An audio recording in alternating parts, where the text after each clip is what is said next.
Hello, and you are listening to another episode of Tech and Tonic podcast, where we talk and discuss all things tech. Check out our website at www.techn.tv for the latest tech news and reviews. That is www.techent.tv. Also follow us on our social media, at TechNTV across Facebook, Instagram, Twitter, and even LinkedIn. That is TECHENT TV across Facebook, Instagram, LinkedIn, and Twitter.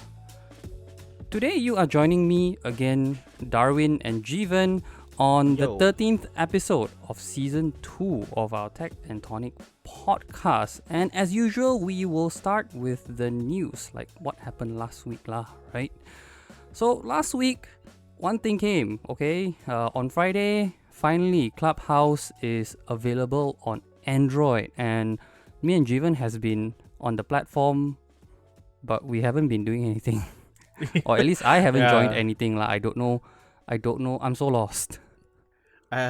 It's a bit overwhelming. There's rooms for everything, and it keeps pinging you to join rooms. So I'm like, Yeah, but it's quite interesting. I'll try to see and join a room and see what's going on, because I think it's kind of interesting because iOS people have been raving about this app. So I don't know. We haven't joined any group. We'll see.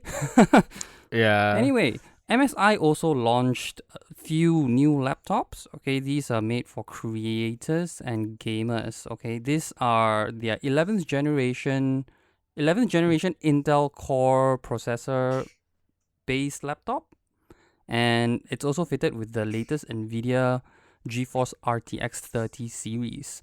And you know how hard these things come by. So yeah, if you really need a new laptop, for work and whatnot, this is really the time for you to buy.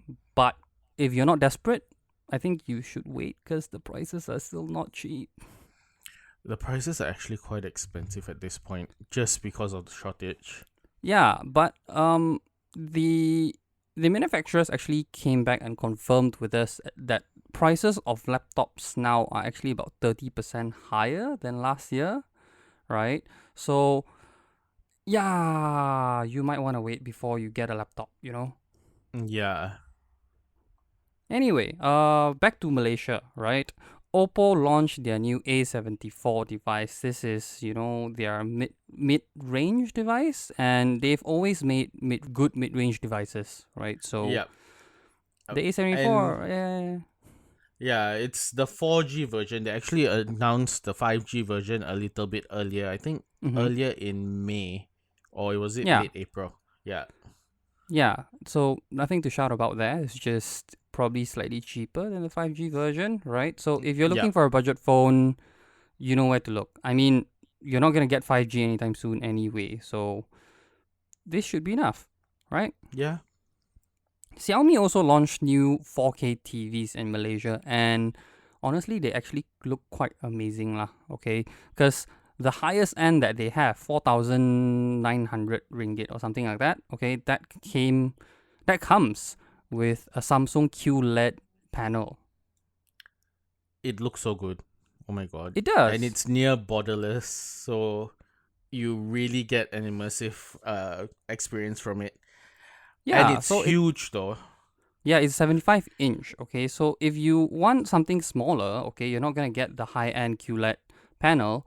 For the 55 inch, I think you're getting an LED backlit panel, if I'm not wrong. Yep. But it's still good, okay, because you're still getting Samsung panels. And Samsung TVs are one of the best selling ones. And that's for good reason also, right? So, yeah. Anyway, the biggest thing that happened last week was, of course, Google I/O. Okay, Google's developer conference. Finally, because it didn't happen in 2020, right? And they had to cancel it in 2020, and then they say, oh, this year's Google I/O will be the biggest one ever, yay! And in attendance, to be fair, it is, because everybody around the world gets to enjoy Google I/O online and things like that. But there's another thing also, because the keynote actually went for 2 hours. 2 hours. Yeah, it's been one of their longest keynotes, if I'm not mistaken. It is one of their longest keynotes. I dare to say that it is actually their longest keynote so far, because it's 2 hours plus, and it's basically information overload over there. It's there's a lot of things that's happening in within that keynote itself, that is a lot to talk about lah. But we're gonna be focusing on what's our favorite moment of Google I/O, or at least what's our favorite thing that happened in Google I/O. I'll let Jivan go first. I think for me, the biggest news would be Wear OS becoming a more viable wearable platform because Samsung is contributing to it. I mean, you have Wear OS, which looks to be expanding to cover health more. But I am also surprised that Fitbit isn't contributing more to Wear OS.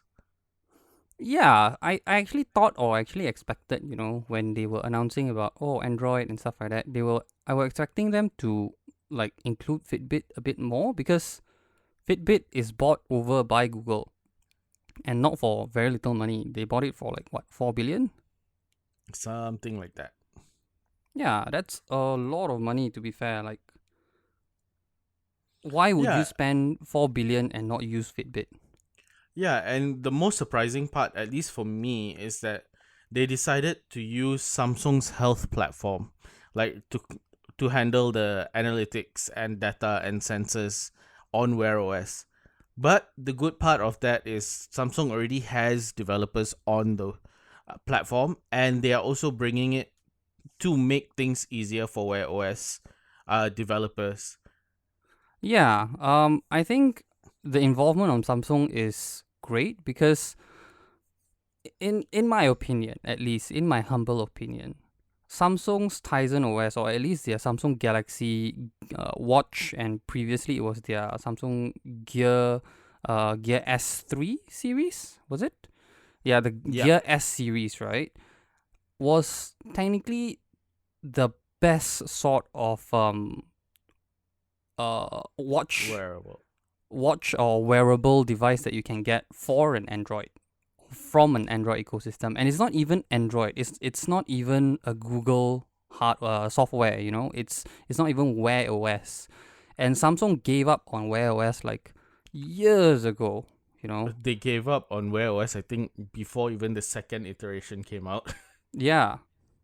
But I think what's more interesting is that Samsung is not really giving up. They're stopping development of wearables on Tizen OS. And if you remember last year, we had so many announcements from Samsung regarding their developments of modular smartwatches, modular sensors, more accurate and medically viable sensors that are coming to their smartwatches. I'm wondering how this new Wear OS actually factors into that. Yeah, me too. And I think Samsung moving forward will be launching like their Galaxy Watch series with Wear OS, and I don't think they're gonna let the Galaxy Watch series die. So I think they're gonna make some major improvements on Wear OS, and we're excited about that lah. At least now we can actually proudly say that, hey, the Android ecosystem has their Watch OS too. Yeah, but at the same time, I think the biggest change that will come to Wear OS is the fact that Google is allowing OEMs to actually skin their version of Wear OS, something that they haven't been allowing OEMs to do. I think this was one of the biggest stumbling blocks for Wear OS, because not everybody likes the stock look and feel of Wear OS. Yeah, but at the same time, I felt like, when Google announced that, hey, we're going to be partnering with Samsung, and we bought over Fitbit, but we're not using Fitbit, right? I felt like this is Google basically saying, we give up trying to develop Wear OS on our own self. I It just yeah, felt like that lah. It just felt like, oh, well, Wear OS was in the pipeline, but we don't know how to work with it. So we're gonna ask our partners to come in and help us, kind of thing. Don't I you think? I think that may have been the case, but at the same time, what I think happened was more of they can't access Fitbit's development data and sensor data if you remember the conditions of the purchase. They No, basically cannot touch the data. So I think because of that, they can't really factor Fitbit into Wear OS just yet. No, I don't think that's ultimately the problem with Fitbit. I think if they really want to, I think Fitbit can co-develop Wear OS together, because at the same time, while Fitbit has, made some interesting moves recently, and their smartwatches, while you still can't really compare their smartwatches to like a Apple Watch or something like that in terms of the UI. I think the UI on the Fitbit is actually quite good. It's simplistic, it's user friendly, it's workable, it's very fast, right? And even if they don't have access to those data that, Fitbit is not willing to share, which is fine because it's something to do with our privacy, right? I actually think that they could get Fitbit to come in and help with the UI a little bit, to integrate some of the Fitbit magic into Wear OS, just to do a revamp and stuff like that.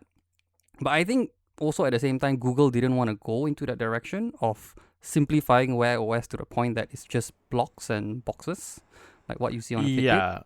Yeah, right? I think that's one of the biggest things that they went all in with. So if you look into Android Wear's SDK, or sorry, Wear OS SDK, they are actually going into things like complications, which is basically how you use the data or how you display the data that is being collected by your smartwatch.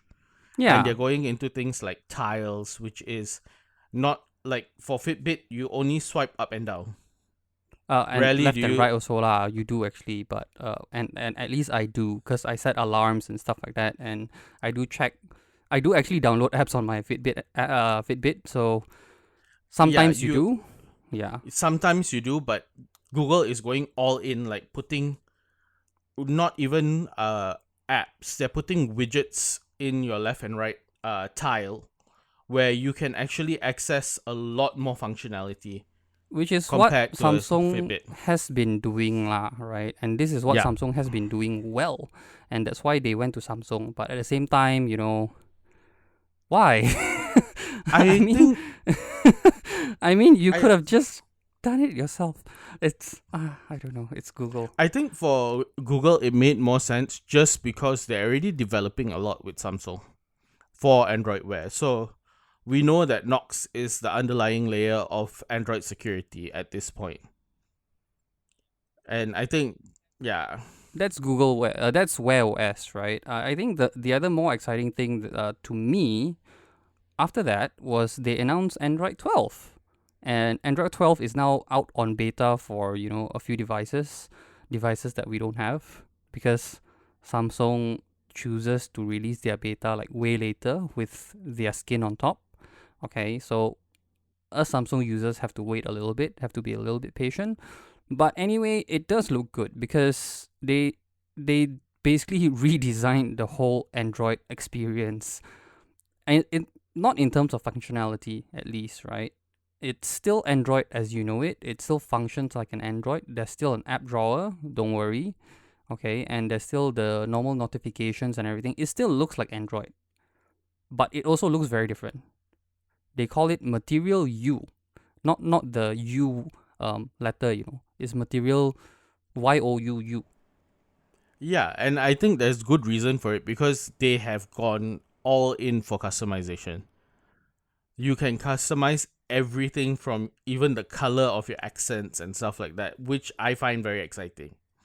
I mean, they have always been all in customization and personalization of your devices lah. If not, they wouldn't allow manufacturers to, have their own skins on top of it and things like that. And here's the thing, like no two Android devices are going to be the same, right? Even when I was using the Note 5 and Jeevan was using the Note 5, when we pick up our phones, we know whose phones are those the moment we actually turn on the phone. At least lah, Yeah. okay? Because even though there was some limit, the customization and personalization was not as extensive as what you find today in Material U, it's still very different because the things that you put on your homepage will be completely different. For example, a few people that I know have like 5, 6 home pages on their smartphone, on their Android smartphone. I like to keep my homepage to 1 or 2. I cannot Yeah. have too many. I don't like it. Yeah, but at the same time, I think what Material U is bringing is more of how you want your UI to look. So I think one thing that is very different from our phones is that your accent color for your clock is red, Mm-hmm. whereas mine is a white. So with Material U, we can even set it to things like pink, fuchsia, whatever color you want, Yeah, and it technically, whatever colors there are in the spectrum lah. Okay, yeah, and and it even continues into your notification shade, your menus, and that yeah, step of customization has never been available on Android unless you're using a custom launcher. yeah, but it's also not that difficult because like when you hear about customization and stuff like that, sometimes you're like, oh man, there's a lot of work to do now, right? But Material U is different, right? Material U, what it does is basically if you put a wallpaper on your home screen and the dominant color is, let's say, blue and stuff like that, Android automatically detects that and sets that color or a complementing color as your theme color, which also means that your clock will now be that color, your notifications and everything will be that color. Okay, so that's just on colors. Okay, that's just on colors, but there's a lot more to it too because they're putting a lot of controls back to you as a user, right? And that's why Material U. And Yep. the icons are bigger. Like your quick access settings, your quick settings is a lot bigger, and there's more description there. Previously on Android, you want smaller icons because you want to fit more icons and more quick access on your screen. Now the design is like, I don't care. You're gonna work with this because this is a lot more intuitive, which is true. I Yeah. like it. And I also like the fact that you don't really have to like struggle to do or look for your icons anymore.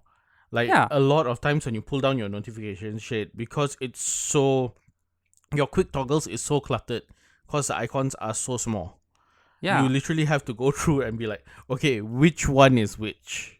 Yeah, and also you don't have to, fumble around because you're not going to press wrongly because the buttons are so big now. Yep. Yeah. But And even I then, okay, you can actually adjust the size of your volume rocker. If I'm not wrong, okay, your volume slider, um, because on the current Android, it's like a small, tiny slider switch thing. Okay, it's like a small, tiny dot on your screen. Okay, on a Samsung, you get a very, very big bar. Okay, yep. on a Huawei, well, the Huawei gets a very big bar also, or you can turn it into a smaller one if I'm not wrong. Okay, and you can adjust that on your own also in the new Android, which is great. Like Yeah. everything's about you. It yeah, it's basically making your phone really personal. But for me, the biggest change that I think most people will realize is the fact that the design language is so much more refined now. It looks a lot cleaner compared to previous Android Material UI. I think it looks tidier just because the icons are slightly bigger and everything is just laid out more in front of you instead of just trying to make things into little clutters of accessible things or just trying to make everything put into one screen lah, right? Because I think while that still looks okay, I'm not saying that it looks bad because Android 11 still is quite good looking, right? With the way they done things and stuff like that. I just think that the new design language makes things look a bit cleaner, a bit more tidy, and easier to access, a bit more intuitive. Oh, and also another thing, right? On the notifications bar now, you can turn off your mic and your camera. Yeah, and I also think it makes things a lot more accessible. Like, you don't have to go into settings to actually turn off your mic and camera for one. And then Oh they no, have you couldn't have done that before actually. But exactly. yeah, now you can basically turn off access to your camera and mic completely, which also means that even if you launch your camera app, you can't use the camera. It's like Yeah. black. So They actually demoed it. this is one thing that I think a lot of us would use, especially if you're concerned about privacy, because having a software cut off for your camera especially is something that we have never been able to do on smartphones, and we have seen that people have used malware to actually access smartphone camera feeds Yeah, and and it's secretly not just that. record. Is your mic as well, right? Yeah. But the privacy just is goes actually a lot deeper than that lah. So now you can basically control how your phone tracks you. Like you can, Yeah. when certain apps want to access your location, you can tell them to access your approximate location to give you recommendations and whatnot, rather than giving them access to your actual precise location, right? Because phones now are amazing. They can precisely locate where you are at all times. That's how amazing phones are and how scary Yeah. they are, right? And you can also turn off location history from your Google Maps or your phone, your Google account itself, so that it doesn't track you or where you've been and stuff like that. You can set that on your own. You can even check what apps use kind of what on your phone, even your camera and stuff like that, on their privacy core. If I'm not wrong. Is it called Yeah. that? Yeah. Yeah. Or Privacy yeah, core is basically privacy dashboard. yeah. Yeah, so privacy dashboard. So that's all amazing. But there's one more thing that I want to talk about in Google I/O. Okay, that's amazing. It's not a practical technology that is being used in the public right now. They say that it's now being used internally and they've been experimenting with it. It's called the Google Starline, the Project Starline. I really, really like this. It's basically Star Wars come to life for me. Yeah. So it's a 3D hologram representation of somebody, basically. And it's a video, sort of a 3D chat or, video conferencing thing that you're doing, but in 3D. Like, they use this is what they say, okay? They use several high resolution cameras that's placed strategically around a room or something like that, okay? What the cameras do is scan you and create a 3D model of you and transmit that 3D model to another location with a sort of similar setup. And you can have a video chat like that in 3D. Like, you can almost touch the person, which is quite amazing. I think that's actually quite amazing. Yeah, and I think it's something that we didn't think would be possible within our lifetimes, to be very honest. Because I think growing up, we watched a lot of sci-fi where we saw like, oh, by the year 2020, we will have flying cars. We do. They're just not And practical. yeah, as in it's not practical enough to be commercially viable. But it looks like Project Starline is actually on the way to be commercially viable. But it also, the one thing I'm wondering about the project is, if you need so many high resolution cameras, does that mean like we have to create a special room for the final project, Starline commercial product? Well, So I think yeah, I think in my opinion, okay, I think Project Starline is just a concept of what could be. As they say also, because they are using so many high resolution cameras and stuff like that, the data transfer is huge. Okay, it's going to take a lot of power, or at least a lot of bandwidth, to send these data over to the other side. Okay, the other end of the line lah, basically. And Google said that they had to actually compress the the file that they got from, from one end by 100 times, by a factor of 100 times. Okay. That also means that if you're getting a 1 terabyte data, that's still 10 gigs of data to actually transfer. But it's not 1 terabyte lah, okay? You're gonna get like, let's say 40 gigs of data, maybe, like a compiled data, and then you're gonna compress it to still a few hundred megs. That's still quite a lot of data. Okay, so I don't think it's ready for prime time just yet, in my opinion. Okay, and I don't think this is a technology that you're gonna see in 5 years. It's probably going to be even longer than that, because right now, if you think about it, our internet line can handle what, 1 gig per second. That's considered fast already, but it's probably not even fast enough for Project Starline, right? Yeah. I think also for them to be commercially viable, you can't use several high resolution cameras. You have to be able to get a setup that is, cheap enough for people to access, because several high resolution cameras could also mean 20, 30, or even 100,000, and you need a room for it. So that's not commercially viable. No way, right? And for that to be commercially viable, probably you need one rig that is probably 3,000 ringgit, and you can set it up quickly in your room and is user friendly enough that, you can just pop in and just do it, okay? But it's not going to be easy, right? This is a glimpse of the future that we're looking at. It's not necessarily something that I hope will come in 5 years. I think they have to develop it a little bit more. But it's nice to see that they are actually putting some effort into it, because especially at this time of, pandemic, it's something that would really help people connect with other people. Because we have seen cases where people cannot visit their family and stuff like that, and they get separated, because of the whole COVID situation, and it sucks, okay? Even for us sometimes, right? So I think this technology is kind of a glimmer of kind of hope that things could be like that. Maybe what Google do is just have a booth to do this, I don't know, in different places. It could. Yeah, but at the same time, I think it's a leap forward compared to where we were last time when it comes to video conferencing. I mean, when was the last time that we actually saw video conferencing where we could, like, you're not worried about where you're looking at? Right now, even on Zoom and stuff like that, where even with the webcam, we are constantly reminding ourselves, look into the webcam, otherwise you're going to look really weird.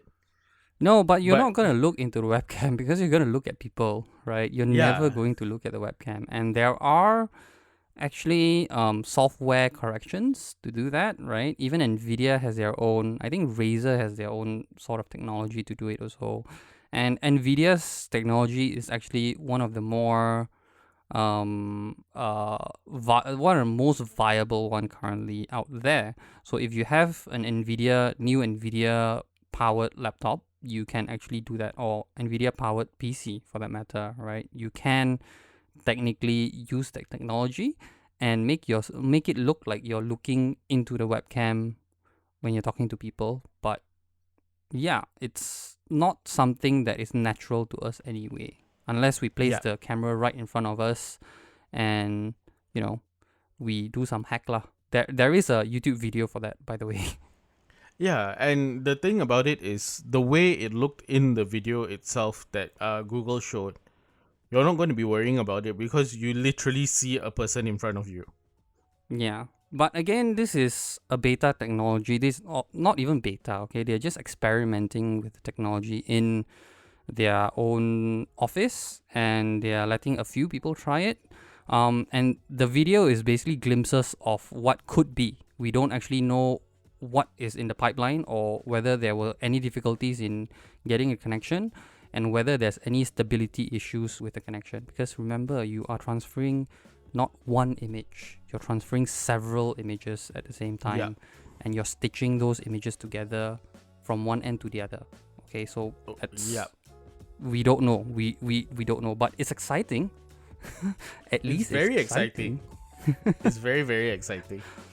Yeah, and that has been Google I/O for us, and that is all the time we have for today's Tech and Tonic podcast.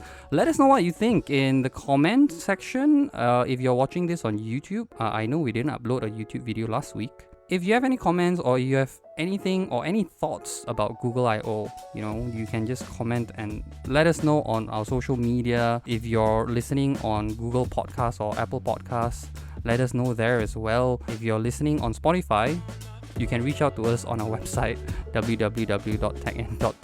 We have our emails there. If you'd like to hear anything else, just let us know from all these platforms as well.